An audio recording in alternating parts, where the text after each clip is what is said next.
Welcome to day 7 of our DIY bathroom reno.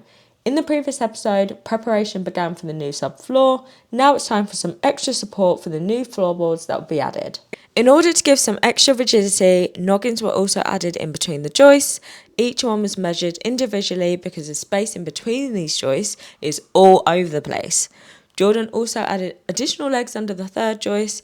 This is where the edge of our shower tray will sit, so adding some extra support seems sensible. We added in some extra wood on the door side joist just to give some extra support to the new floorboards that are going to be added. We also removed this little radiator section to gain access to all the pipework, which is going to be chased into the wall. Now it's time to cut away all the plasterboard where we're going to be tiling, which is in the shower and on the wall behind the sink, but only halfway up.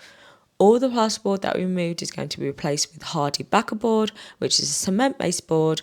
It will then be tanked and tiled. My husband done a very husband thing and drew everything out to make sure we cut in the right place. Got to love the logical planning. Armed with the spirit level, all the measurements were transferred onto the walls. Some temporary floorboards were put down and then the multi-tool was used to cut through the existing plasterboard. In the shower area where there was water damage, the plasterboard was super loose and could just be pulled straight off the walls, which is actually outrageous. Then it was rinse and repeat in terms of removing the plasterboard and plasterboard screws. There is a method to my madness, so let me try and explain. Now, we know the width of the room, 199, and we know the height. We also know the tile size. Now, we want this corner here, where the shower is, to be the focal point. So this needs to be the best corner. So I want a full tile here and a full tile here. And nearly a full tile, but we'll cut these. And then we get one complex tile here on this corner.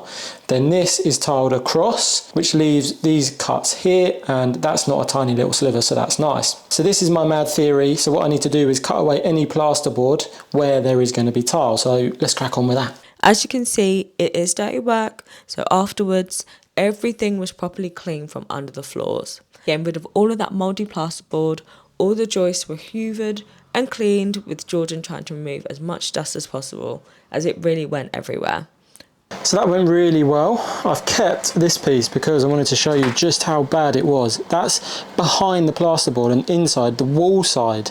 The black mould is literally everywhere. You can see it all on the insulation. All the stuff was loaded into the car for the second skip run. We are trying to do this bathroom renovation as cheaply as possible, and getting rid of all of our waste saves on a skip, which is £250 minimum in our area.